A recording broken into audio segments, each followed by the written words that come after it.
This is the How to Break Into Comics the Marvel Way panel. I'm C.B. Cebulski, and I've been doing this for a while now, so if you've been here before, you've probably seen me. But what we'll do is we'll start by having the panel, everyone introduce themselves here on the panel. So, I'm Axel Alonso, Editor-in-Chief of Marvel Comics.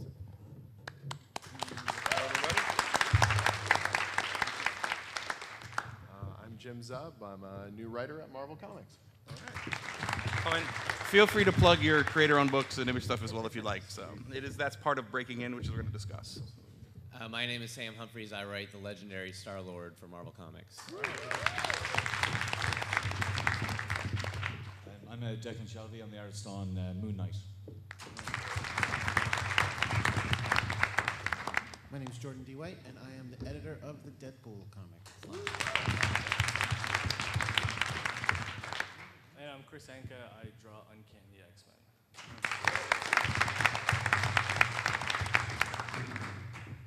So, breaking into comics.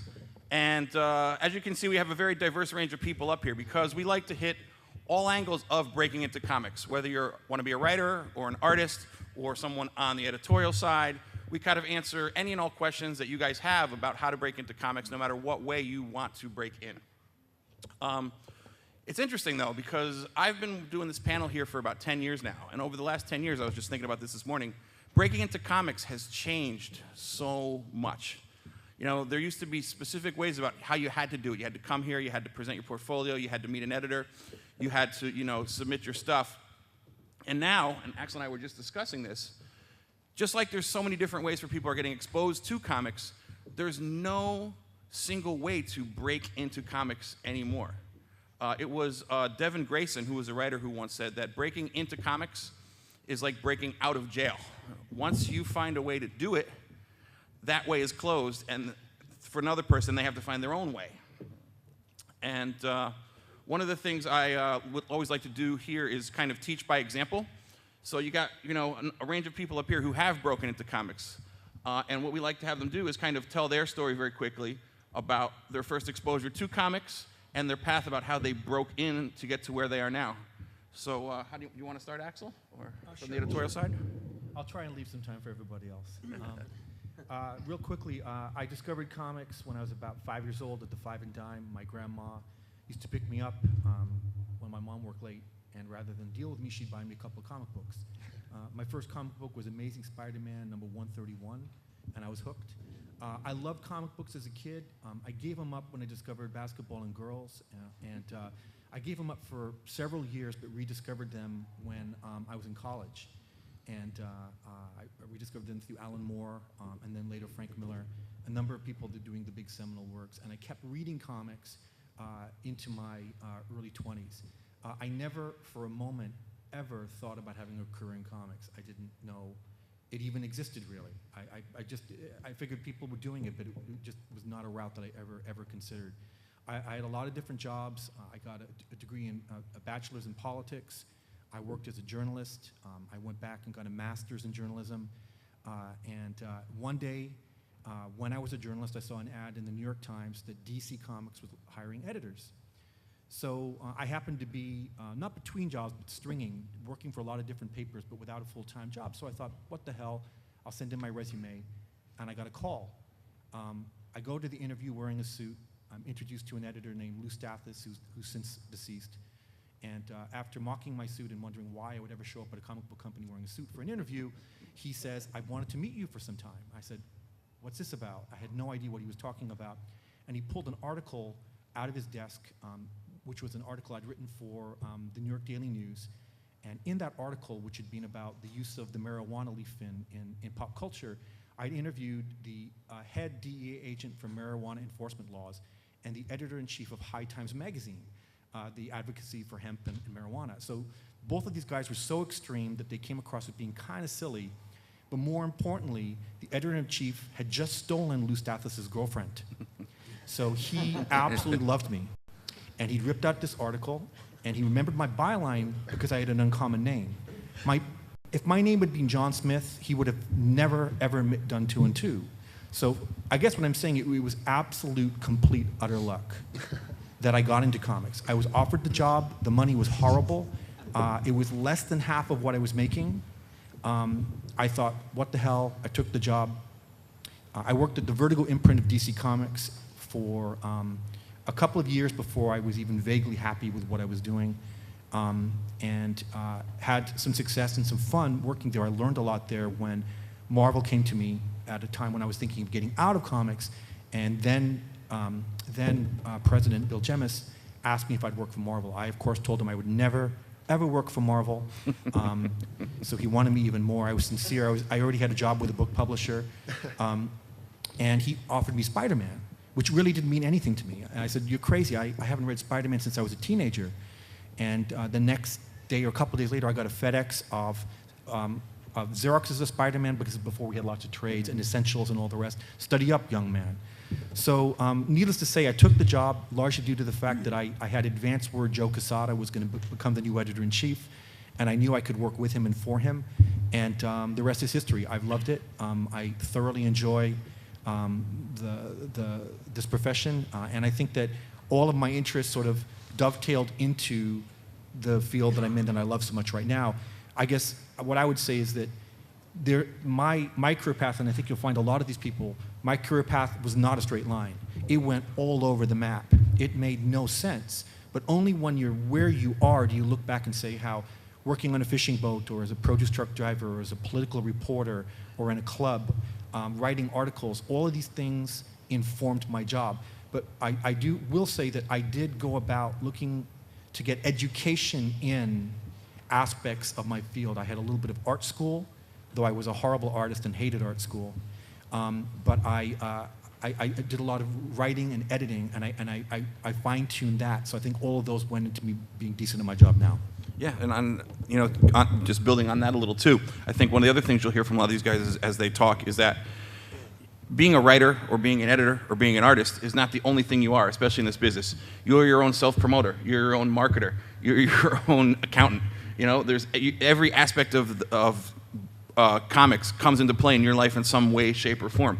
Writers become art directors. Artists become the sounding board for the writers. They become editors in their own right. So you're going to see a lot of cross pollination from different job fields as these guys tell you their stories. It's something always to keep in mind. Just when you want to break into comics as a writer and artist, that's not the only job you're going to do. And I think you have a great example of that, Jim. Do you want? We're just going to go down the line. Yeah, go ahead. Sure. Yeah.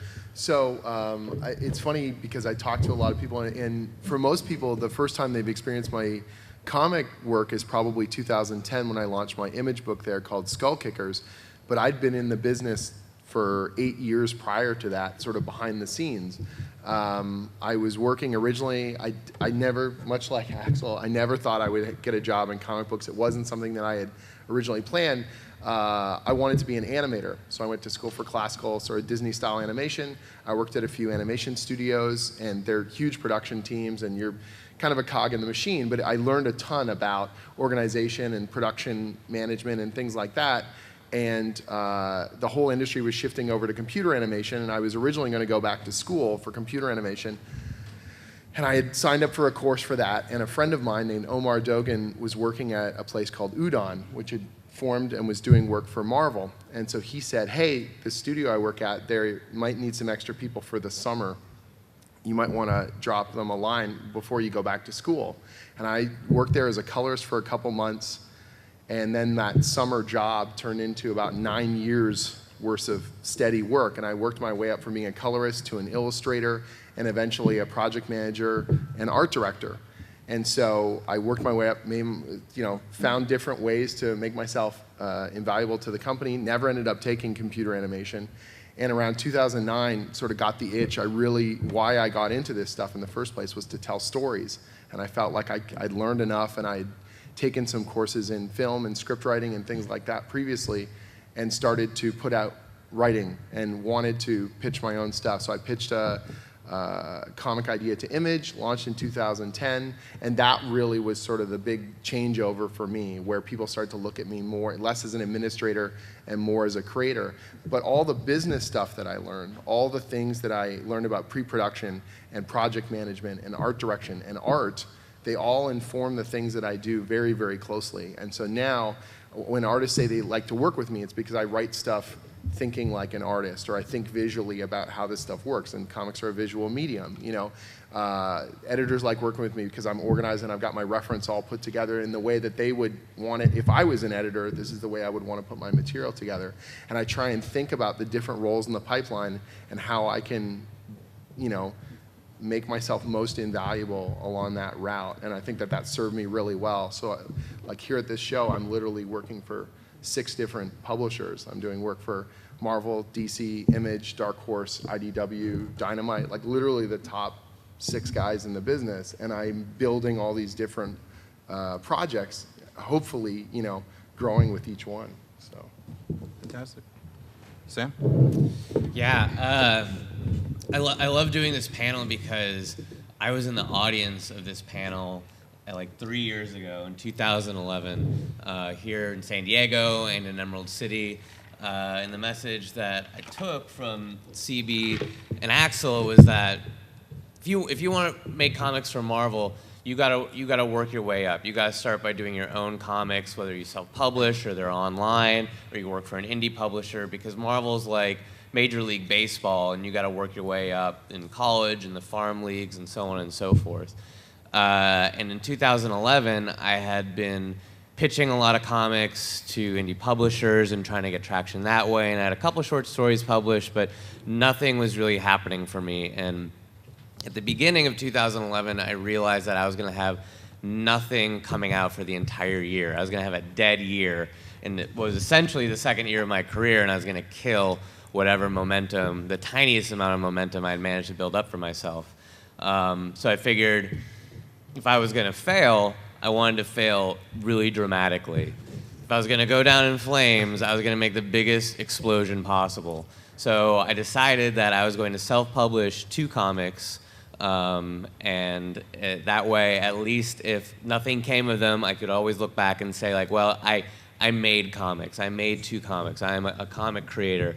You know, that's something that nobody can take from you.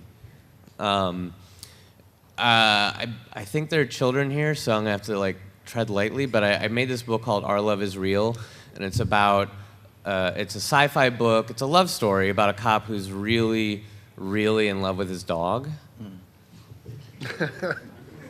Yep. Yeah. that was the first time I saw your work, by the way. That was the first time a lot of people saw it. Yeah, Right? I read that book. I was just like, whoa, all right. It was quite an introduction. But I chose that book specifically because I knew that comic would never exist if I didn't make it. For a lot of really good reasons. There's a lot of good reasons for that. But I think it showed off who I was as a writer, and because I believed in it as a work that was wholly unique to me, that really shone through in the execution. And so when I had Our Love is Real and later a book called Sacrifice, I published them. I made them look as good as possible. I wanted them to look as good as any book on the stands. And I had them online for sale, and I had them in some stores for sale, but I also mailed them to editors who I thought fit my sensibilities. And one of those editors was Stephen Wacker, who's now at Marvel Animation, but was a senior editor at Marvel Comics. And I mailed it to Stephen because I knew he was a smartass, just like me, and I thought Our Love is Real might be up his alley. And he passed it to Axel, and Axel gave me a call and said, hey, I really enjoyed Our Love is Real, and I want to know if you're ready to get in the mix at Marvel.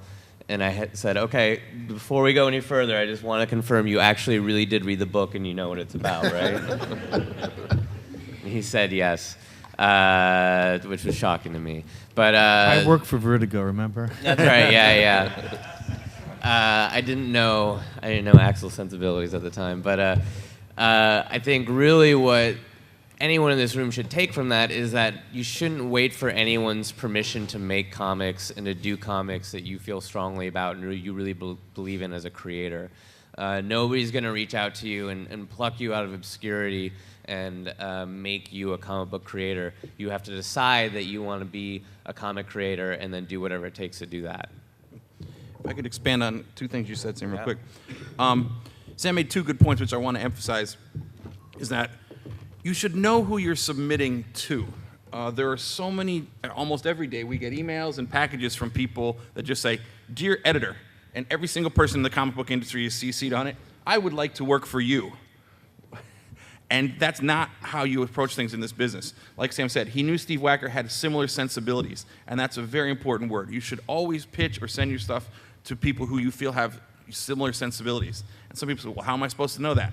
You get that by reading the comics, by studying, by doing your job as an up-and-coming creator to figure out who's doing what, who's doing editing books you like, who's working with other writers and artists that you like, who you think you have a similar style to.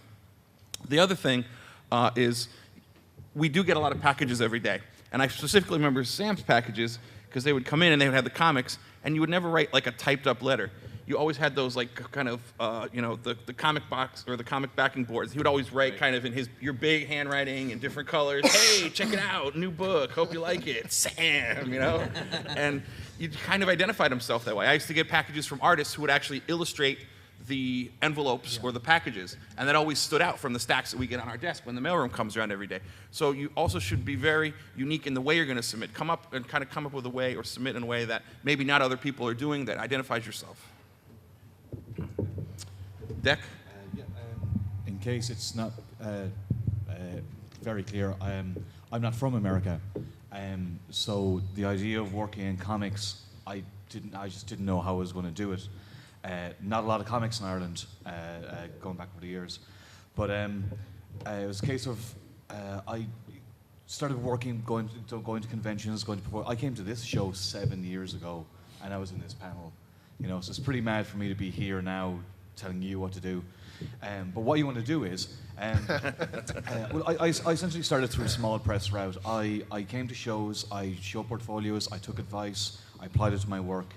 And in the UK, I went to a convention where a writer who liked my work said, I can't pay you, but if you draw a story that I write, I will publish it.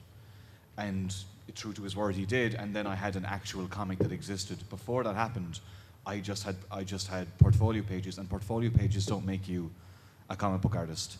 And then just to reiterate what Sam said, yeah, Marvel aren't just going to pick you up as if like, oh, this is the gem that we're looking for. They'll need to see that you can make a comic book. They are professional people who work in offices, and they don't need amateurs, So if you're making comics for another publisher or you're doing it yourself, you're already proving that you can do it, and they'll take you more seriously. But again, as regards to me, I followed on that small press work with other small press work, and then an editor, the UK publisher, saw my work and paid me, and I was like, money, this is great. And ultimately, I started working for one of the smaller American companies, Boom. I did 28 Days Later there. But all the time, I knew I wanted to work for Marvel someday, so I would take all the Marvel comics that I really like, and I would make a note of who the editor on whatever book is, and you'd find, it's like, oh, Stephen Wacker's does a lot of books that I like, or there's other editors, right? Jordan White. Oh, that guy, yeah. No, I never saw your name. But it's good to know, because a lot of the editors who work on their books, they'll add a flair to the books that they work on, and their tastes will affect it. And it's good to know, if you want to draw Daredevil someday, who's writing it, who's editing it, who's in charge of it. It's good to know this stuff, especially when you go to conventions. But yeah, I think I just ran out of things to say. But I'll be back though. I've lost the sight. Yeah, I think one of the things that I see as common is that everybody who, most of the people who are in comics professionally, really they're in it because it's the stuff they would be doing no matter what. Like they have to be doing it in some capacity or other. And the same for me. I was in college studying to do things that I'm glad I'm not doing. And there was a radio station there, and it was a free format radio station. And when I joined it, again, most of the people who join it go, cool, I can do a free format radio station, I can play whatever music I want. And I was like, well, I've always loved comics, I've always loved stories, I love writing, I love making stories happen. So I don't want to do a music show, I want to do a show where we do radio serials. And created a bunch of radio serials for that, and wrote a bunch of them, but then it was a giant production, so I had to get a bunch of other people to write them with me, and I had to wrangle a bunch of people to act in them, and I had to edit them every week on a deadline. And those are all the same skills that I now use as an editor at Marvel. I mean, so it's kind of a thing where you can make your own opportunities in your life before you actually can start doing it professionally. If you want to be telling stories, if you want to be doing that sort of job, there's nothing stopping anybody from doing it like today. You can just make it happen. I think, again, that was the stuff I was doing right before I started interviewing for the job. I was leaving the place where I went to college, and I was moving to New York City, and I knew I wanted to work in comics, so I just kept an eye out, and then, kind of like Axel said, I got very fortunate that an opening happened. I went in and I interviewed. I talked about the work I'd been doing, and like I said, making stories, working with a bunch of people, wrangling them on a deadline, that's very much what an editor does every day. So thankfully, it helped me stand out. One of the things, if I could just jump in again, that the guys have brought up is that it's good news, bad news is, and I often say this, is that it's easier than ever to break into comics, given all the ways you have and the access to the internet and the creators and conventions like this. The bad news is it's harder than ever to get paid for it. Because just like you've heard them say, you have to invest a lot of your own time and your own money into this to get to a place where you're going to be able to get paid for it. And comics really is the other thread that you can see that kind of goes through all the stories, is it's just a love of the medium. You do it for love first, and the money will come, But you have to take a chance. You're investing in yourself almost.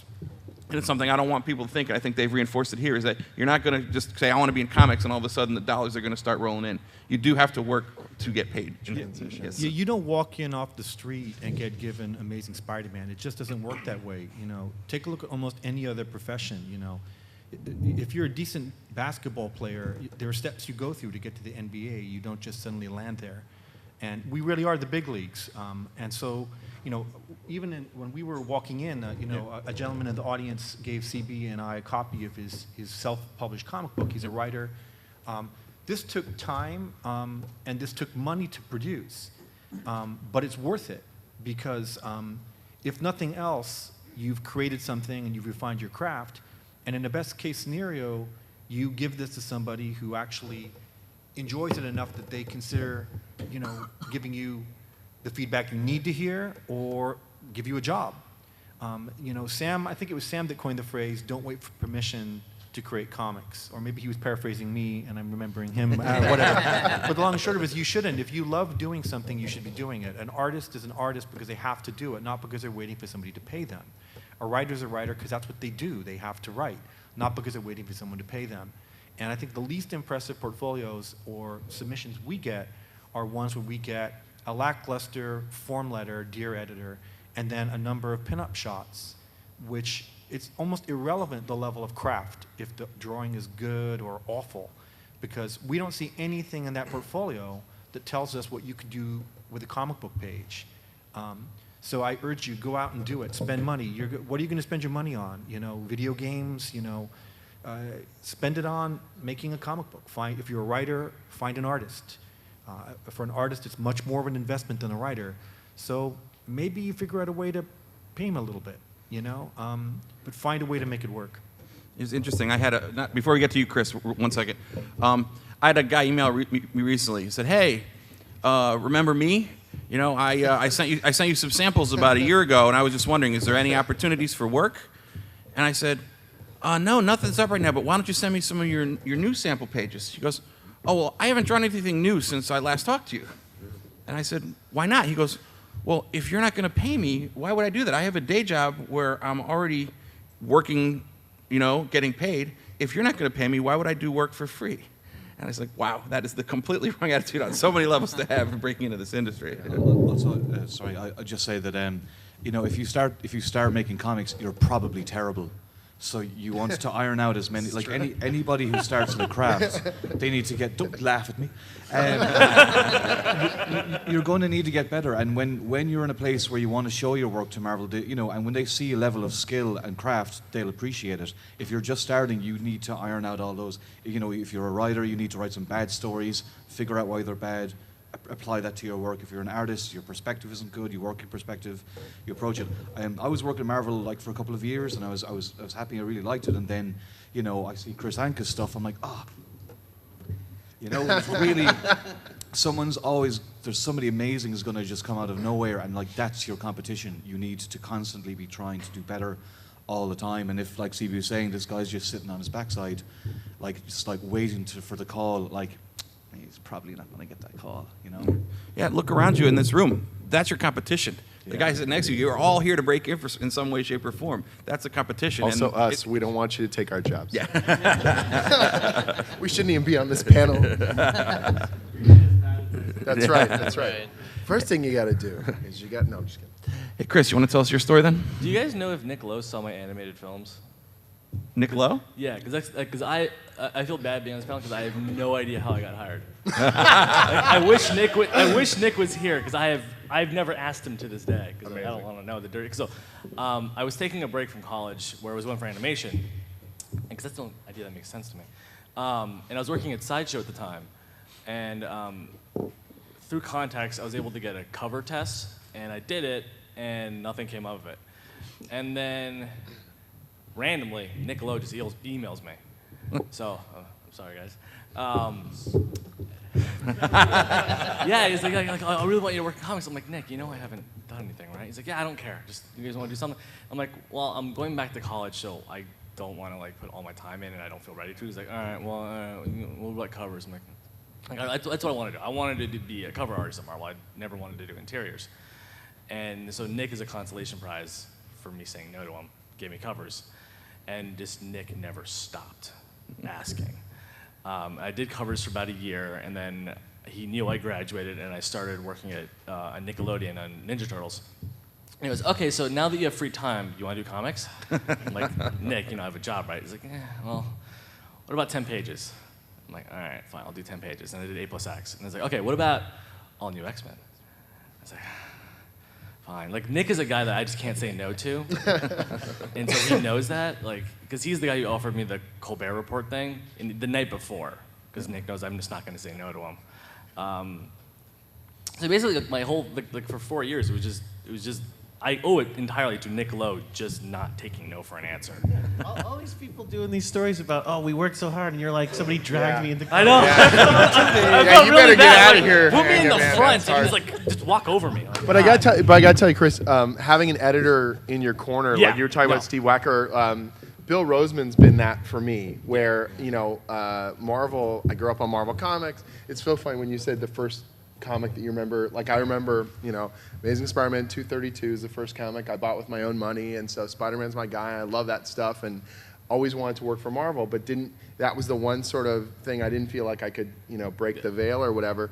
And Bill Roseman kind of contacted me out of the blue, and he said, we've got this Disney project. They're building sort of mythology around the attractions of the park, and there's a fantasy one called Journey into Imagination, and I know you love the sword and sorcery stuff, and you've got some fans here. Would you be interested in doing it? And then he's really sort of shepherded me along the process and put my stuff in front of. I went down to the office on February, and he literally took me around the office from office to office and introduced me to every single editor. But at the same time, he knew your work. Right. Like he said he knew that you liked sword and sorcery because Sure. you were doing a sword and sorcery book. So Yeah. he was able to say, I have this. Who do I want for that gig? And he thought about it. And so because he knew the work that you were doing, and that's kind of the most important thing is that you were doing. Yeah, and speaking work. to the broader point too, is that Bill was in your corner because I said, get me a list of people. He brought you as a candidate. It made sense, but you wrote a pitch, and then, as I recall, we gave you some notes. Right. And they weren't. Your pitch was really good, but Thanks. you were very easy to work with. You incorporated those notes. You understood the notes. You didn't fight them. You got us there, and you got the job. So it was a Right, combination of having an editor in your corner and then also being professional, just downright just being professional, realizing you had an opportunity and not squandering it. And I think that's very important.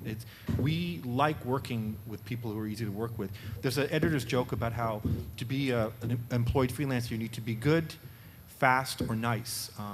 If you're good and you're fast, we don't care if you're an asshole. Pardon my French, sorry. If you're good and you're nice, we don't care if you're fast. We'll make a good project for you, a long-term project. And if you're nice and you're fast, sometimes we don't really care if you're good because we need it done on time.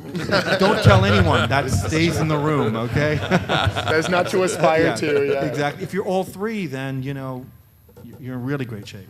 Well, I remember when I started at Marvel, like nobody really knew my stuff, so I had to do good work so people saw it.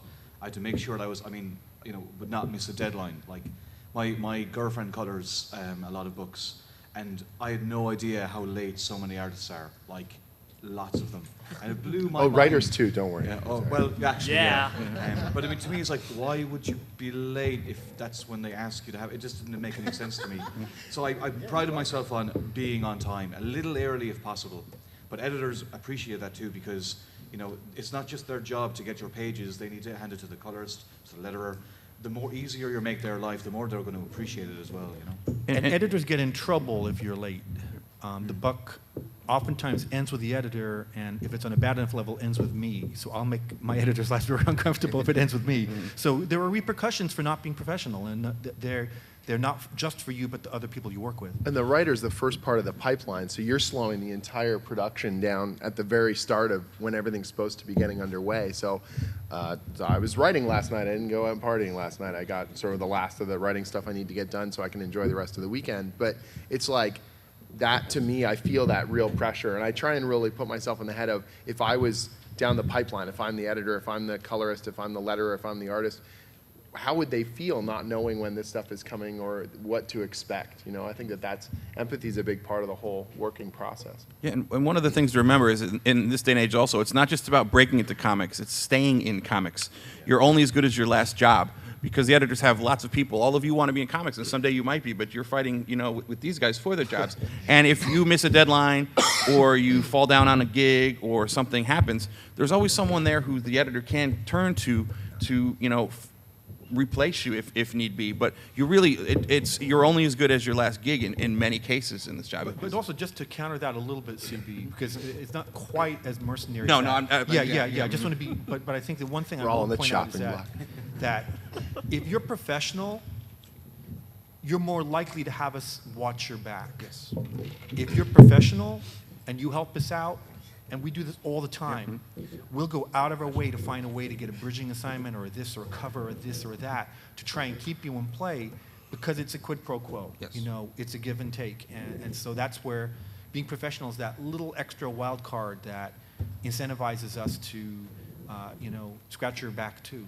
And one of the things that, and you guys can attest to this probably too, is that it's going to sound a little bit cheesy, but this goes back to Stan Lee, is that at Marvel we really do consider ourselves a family, from the editorial groups going down to our creators. We hang out after work, we hang out on weekends, a lot of the families play together on weekends, the kids. Marvel, the editorial unit is a really big family. But that extends to all our creators as well. And even on a more micro level, each office in each creative team on each book is a family in itself. You probably talk to your editor and your artist or writer or your letterist and your colorist more than you would talk to your wife or other members of your family, because you are working together to create something every month, day in and day out. And like I said, with Bill and with Nick, with Jordan, once you become part of their family, they are going to take care of you. They're going to nurture you. They're going to make sure you are always taken care of, and they expect the same, love and affection in the craft back, in return. Yeah, I was really shocked about. I was working on when I finished up the Figment project. Like, I'm done writing it, but it's still coming out. And Bill was immediately like, "Oh, I don't want you to, fall through the gaps. Don't worry, there's other stuff coming." And I was just like, "Oh, I wasn't expecting anything." But there was this real, they want a sense of continuity, that you're staying with Marvel and you're doing, more things, which is fantastic. And one last point before we get to question and answer. Don't think when you're creating your own comics, you have to create just superhero comics. Because in this day and age, Marvel, DC, Image, we're all so much more than just superheroes. Maybe working at Marvel might be your ultimate goal, but don't make that your singular goal. Because if you heard, sword and sorcery and sci-fi, historical comics, Chris was working on Ninja Turtles, they all started as something and got hired by things that they were doing that were not Marvel, because Marvel is so expansive in what we do now, and just because we do superheroes in alternate universes and different realities, and different projects come up from third parties or Disney. So don't just narrow your scope down to, oh, I want to do work at Marvel, so I only want to make superhero comics. There's a range of different genres that you can do that now are encompassed by all the major companies who are publishing comics. And just write stuff you're passionate about. Don't try and create something like a commercial Frankenstein monster that you think other people are going to find popular. It's really, really hard to make comics, and it's hard to carry through on your inspiration, you know, just making something and finishing it. So it's got to be something that you're dedicated to and that you believe in. Some of the most successful independent comics in the business didn't have a market for them. That little thing called The Walking Dead, you know, it's a black and white zombie comic in a market that didn't seem to have a place for it. Never heard of it. Right. Bone, you know, was a fantasy cartoon comic, or Scott Pilgrim, or all these different comics were original, cool ideas that really put those creators on the map with their what made them unique in their own voice. That's what made me read Sam Humphrey's Our Love Is Real, is I picked it up, and everything from the format to the cover to the title, Our Love Is Real, made me open the cover. And after I read the first page, I turned it. And I read the second page and I turned it. It kept me reading. That's not always going to be true. We get a lot of submissions. Sometimes we receive self-published comics or ash cans that we know within a page or two it's not our cup of tea. Generally speaking, we'll circulate it with other editors. But that's not a reason you shouldn't try and keep doing that, because you may be 3 or 4 self-published comic books before you've improved your craft to the point that you're doing something that's worth someone employing you for. You know, in Sam's case, I kept reading, and that was that, because I finished it.